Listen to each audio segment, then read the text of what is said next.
Ah non, il n'a pas pris le pari. Eric Bilderman, compte Twitter et l'arbitrage maintenant du président. Champion de France, disons que ça me semble jouable en tout cas. C'est un pari. Pas le pari qu'ils vont être champions, c'est ça la question. D'accord, est-ce que c'est jouable? Donc je vais rejoindre Bernard.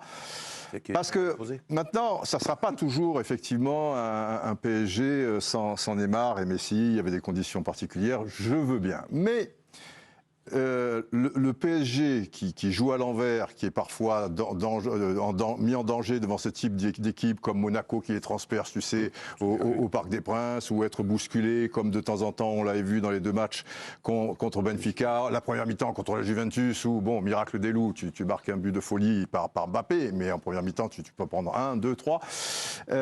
Et donc, pour moi, footballistiquement parlant, ils sont sur le fil du rasoir et ça date pas d'hier. Hier, c'est la sentence ultime parce qu'il y a des défaites à la clé, donc ça marque plus les esprits. Lens, ils sont dans une dynamique, ils n'ont pas de Coupe d'Europe et je pense que ce qui ferait déjà la différence, peut-être, c'est la double confrontation contre le Bayern.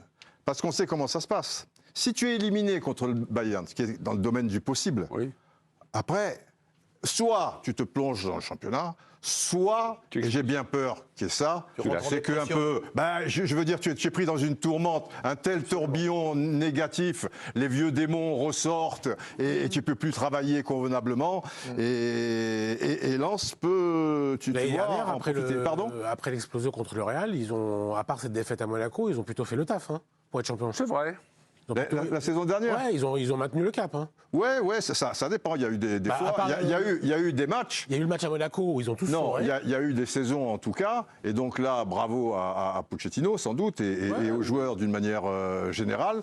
Mais il y a eu des saisons où ils étaient éliminés tôt parce qu'ils sont un peu éliminés tôt ces derniers temps en Ligue des Champions, bizarrement. Mais enfin, il y a aussi des équipes en face et où ils sont complètement écroulés. C'est quand même inouï que cette première défaite en 32 matchs, je veux dire, tu as l'impression que le château s'écroule.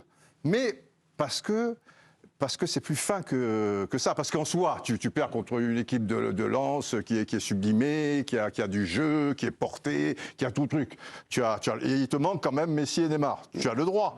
Mais c'est plus fin que ça. Parce que si tu analyses toutes les petites choses et tout, alors là... Donc, point pour Bernard Lens du président. On va faire un petit détour du côté de la conférence. C'est pas comme certaines saisons, excuse-moi, où tu disais, enfin pour conclure, bon, quoi qu'il arrive, il perd, machin, enfin, il y a une marge terrible. Pas trop de marge. Puis elle a donné mercato d'hiver. On en parlera du mercato. Francaise, petit détour du côté de la conférence de presse d'hier soir. Jouez-vous le titre ou restez-vous prudent? Écoutez Francaise et on ira voir Dominique et Nabil après.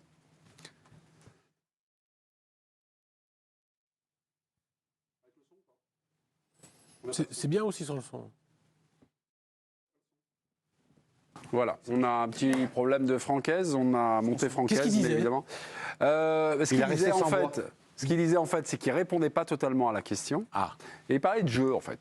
Il disait, écoutez, on a battu Paris est vraiment au-dessus de nous, mais nous on va se concentrer simplement sur notre jeu, sur la manière finalement dont on joue. On a battu Paris ce soir et on va continuer à jouer comme ça. Est-ce que vous pensez que Lens peut rattraper son retard? Moi, je veux bien que Paris soit sur le fil du rasoir. C'est vrai qu'il y a des choses qu'on a vues hier soir. On parle tous de Paris, là. Et c'est pour ça que j'aurais voulu que le président nous parle de Lens. Parce qu'en fait, est-ce que Lens, 40 points en 17 journées, est-ce qu'ils vont pouvoir maintenir ce rythme? C'est colossal. C'est colossal. Ce qu'ils sont en train de faire, c'est un rythme de champion.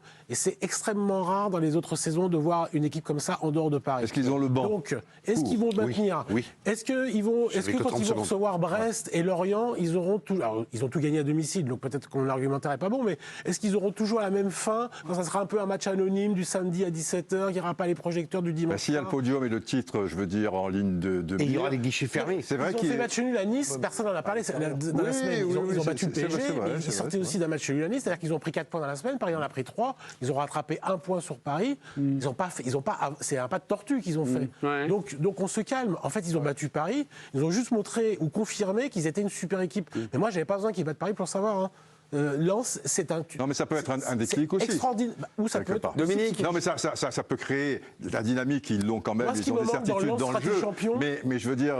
C'est que vos Lens, est-ce que c'est une ressource qu'on n'arrive pas à avoir, ils en ont encore sous la semelle, encore plus que ce qu'on croit, où ils ont atteint leur... Il y a votre voisin qui veut prendre la main et j'ai l'impression que votre voisin est un peu sur votre thématique là.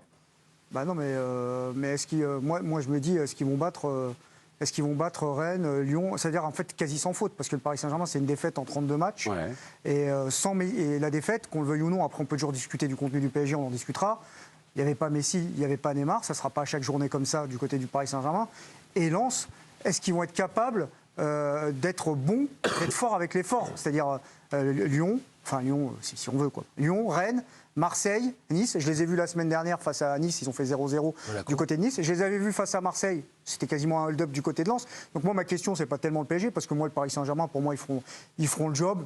Il y aura au maximum peut-être encore un accident de route ou deux, grand max, mais je vois pas Lens continuer sur la même dynamique, d'autant plus qu'ils vont être attendus et que la pression elle va être différente aussi sur eux maintenant, après avoir battu le Paris Saint-Germain, parce qu'ils vont être ciblés comme une équipe qu'il faut battre également par les autres. Mais moi, c'est plus fort. Et sur le banc, je suis pas totalement d'accord. Cabot, il est blessé, on verra s'il revient. Il y a un joueur qui a été remplacé avec brio hier par Claude Maurice. Avec qui? Avec brio, pardon. C'est un jeu de mots avec brio. Je t'apprendrai comment on fait. Et puis, il y a le D'Acosta, qui a été pas mal sur la première partie de saison. Pereira d'Acosta. Ouais, qui doit être peut-être opéré. Ouais. Donc, moi, je suis désolé, ils n'ont pas tout. Ils n'ont pas non plus des ressources. Il y avait Klaus, il n'est plus là, et ça continue à tourner. Il y avait Kalimundo, il n'est plus là. Mais tourner pour être deuxième, troisième, c'est déjà extraordinaire. Mais tourner pour être champion. Bernard. Sans Klaus, on aurait prédit le pire. Non, mais là, est-ce qu'on peut remettre la parole à Bernard, qui Bernard est un petit peu, ça tourne autour de vous, puisque vous êtes peut-être le seul avec le président à croire en titre de champion. Non, je crois que c'est possible. Oui, c'est possible. On n'est pas en train de dire à 17 mais la cote, elle reste quand même. Non, mais le Paris, c'est la Ligue des Champions. La cote n'est pas très élevée, mais ça me fait un petit peu sourire parce que ça me renvoie au débat que tenait mon voisin d'à côté, Rick Berman, il y a une dizaine d'années sur la probabilité que Montpellier soit champion. On ne peut pas prendre le pari, ça n'arrivera jamais. Que Lille soit champion à la place du Paris Saint-Germain, ça n'arrivera jamais. Ben, si j'ai bonne mémoire, c'est arrivé. C'est possible. Alors, effectivement, aujourd'hui, c'est le stade d'un pari, mais il y a cette possibilité. Vous faites dire à Eric Biderman des trucs, il est en train de réfléchir à ce que j'ai vraiment dit ça. Mais enfin, oui, c'est là. En revanche, ça se disait souvent, peut-être pas Eric. Mais la vérité est qu'ils sont portés par... Parce que moi, j'insiste là-dessus, c'est que c'est pas le coup d'une équipe, c'est le coup d'un club. C'est-à-dire, c'est pas quelque chose qui est sorti de terre comme ça, c'est quelque chose qui s'est construit. Quand tu vas à Lens, il y a quelque chose de frappant. Alors, moi, j'avais beaucoup d'inquiétudes sur Ghisolfi, et on en parlera dans quelques mois, mais pour l'instant, le choc de son départ a été plutôt bien géré. Mais c'est quand tu vas à Lens, ce qui est quand même très surprenant, c'est que tu sens que, et moi, je viens de Saint-Etienne, donc j'ai vraiment la comparaison, tu sens que c'est un club qui a un ordre de marche. Mais quand je te parle d'un club en ordre de marche, je ne te parle pas que de l'équipe. Guichet fermé, la communication, le marketing, le recrutement, etc. Pourtant, ils par exemple, là, ils ont perdu un ou deux cerveaux, malheureusement. On va voir ce que ça va faire. Non, mais là, ils sont... Je redis ce que j'ai dit, on en reparlera dans 5 ou 6 mois de ça. Mais pour l'instant, ils ont amorti. Je te donne juste un exemple. Ils prennent Adam Burska, l'attaquant polonais, ils mettent quand même 6 millions d'euros, et c'est le buteur qu'ils attendaient Il est où, Burska? Il est tout le temps blessé. Il a dû faire 6 matchs, je crois, depuis le début de la saison. Ils sont arrivés à compenser son départ. Son absence, pardon.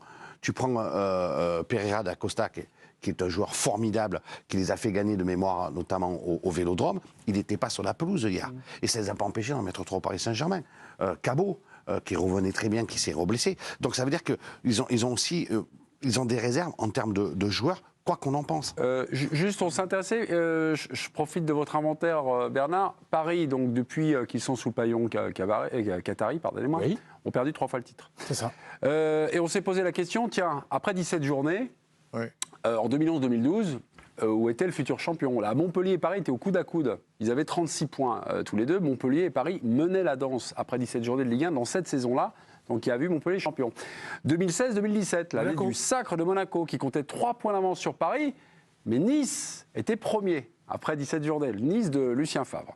Et puis en 2020-2021, Lille comptait 1 point d'avance sur Paris, mais c'était Lyon qui était premier après 17 journées, ça passe vite. Hein. Et c'est là. Et c'est là où on se dit. Mais c'est là où l'avance de Paris. L'argumentaire, absolument, c'est là où l'argumentaire sur le Paris lensois me paraît, contrairement à l'avis du président et à celui de Bernard. Mais vous pouvez déjuger le président. Mais me paraît pas tenable. Parce que les seuls exemples sur lesquels, et Bernard s'appuyait tout à l'heure en disant il y a 10 ans, on disait la même chose de Montpellier, en disant la même chose de Lille il y a quelques années, la grosse différence, c'est qu'il y a 5 points d'écart. retard, 4+1 avec la différence de but. On n'est pas du tout dans la même dynamique, on n'est pas du tout dans la même histoire. Il n'y a pas une équipe qui aujourd'hui, depuis l'avènement du Paris Saint-Germain, était aussi loin derrière avec 4 plus 1 point de retard, être capable sur la longueur de repasser devant. Donc ça me paraît complètement irréaliste. Les chiffres que tu as donnés, Mémé, il t'a montré que c'était possible avec les comparatifs. C'est pas possible. Après 17 journées, après 17 journées, ces équipes-là étaient devant déjà le Paris Saint-Germain. C'était pas à 4 points plus.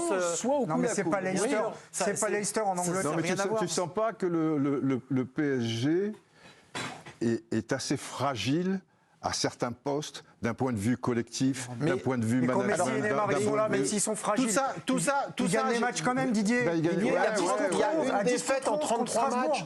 Comment veux-tu, sur une défaite en 33 matchs, commencer à analyser et dégager des sensations et des certitudes? Non, c'est pas des certitudes. Je pose la question. Voilà une équipe qui a une poule de Ligue des Champions largement à sa portée pour être première. Et qui se retrouve deuxième, et bien dans le caca maintenant, 8e de finale, on verra la suite. Mais si je te dis beaucoup de choses par rapport à un certain nombre de joueurs qui, soit ont perdu leur niveau, soit n'y sont plus pour des raisons psychologiques, soit pour des tas de trucs, je trouve pas, avant le PSG, dégager quand même une force, au moins sur le plan national, alors ok, il y a encore les quelques points d'avance, qui faisaient que, là, contre... Non, mais il n'y a que contre Lens où ils ont été dépassés. La dernière fois contre Strasbourg, à 11 contre 10, Strasbourg, ils ont peur, ils reculent. Les autres, ils ont tous peur. Mais attends, c'est Strasbourg, ils ont même perdu chez eux contre 3. Mais c'est le cas de beaucoup d'équipes de Ligue 1. Il faut attendre la dernière minute. Moi, j'entends ce que vous dites. Pour moi, Lens, ils mettent le souffle pour la Si toi, tu trouves que tous les matchs, le PSG, d'une manière générale, à peu près, une grosse marge comme autrefois. Il n'y a pas besoin de bien jouer quand tu as Messi et Neymar. Tu n'as pas besoin de bien jouer à Mbappé. Tu n'as pas besoin de bien jouer. Lille champion, c'était il n'y a pas longtemps. C'est pas une question de bien jouer, c'est une question de. Mais bon, si après. Neymar, ça. L'un de vos fidèles sujets demande audience. Non, mais pour répondre à l'agression verbale dont j'étais honteusement victime de la part d'Éric Widerman, je rappellerai que par rapport... Mais la seule différence, c'est que je n'ai pas fait appel à ce que tu as dit il y a 10 ans. Moi, j'ai fait appel à ce que tu as dit il y a 20 ans. Je vais répondre. Donc c'est un peu par rapport facile, aux trois précédents qui sont annoncés, il y a deux données fondamentales. Déjà, on n'est pas dans une saison comme une autre. Pas du tout, puisqu'on reprend, on n'a pas fini les matchs allés à la fin de l'année civile, etc. Tu ne sais pas l'état des joueurs, notamment je pense aux mondialistes, et j'ai en tête l'exemple par exemple, très parlant de Marquinhos, tu ne sais pas ce que ça va donner. Et donc, il n'y a aucune garantie sur ce qui va se passer dans ces saisons-là. Des équipes qui n'ont pas eu beaucoup de joueurs qui sont partis à la Coupe du Monde, je pense notamment à notre Ligue 1, peuvent très bien performer sur la deuxième partie de saison. Donc on n'a aucune visibilité. Et la deuxième, je l'insiste, mais c'est le mercato. Parce que les mots qu'avait identifié Christophe Galtier, l'entraîneur du PSG en début de saison, à savoir qu'il leur manquerait le deuxième but de l'Olympique de Marseille. Le deuxième but de Mbemba. Il est incroyable, Mbemba. Il fait encore un match absolument incroyable. Et là, au second poteau, un corner, ça fait 2-0. 2-0 pour l'Olympique de Marseille. Tavares avait ouvert le score à la 47e. Et là, c'est Mbemba qui marque. Alors qu'il y avait une énorme occasion pour Montpellier. Une de magnifique Nordin, Savanier pour Nordin. La frappe de Nordin. Et qui avait sauvé, c'était Bailly qui avait sauvé de manière formidable. Il s'était sacrifié dans la surface de réparation. 2-0 pour l'Olympique de Marseille. C'est mérité. Quel but au second poteau. Il est là. Ça fait 2-0 pour l'OM. Merci, Johan. Défaite également de Bernard Léonce dans le duel opposé à Éric Widerman. Dans quelques minutes, la suite de l'équipe du soir. Bernard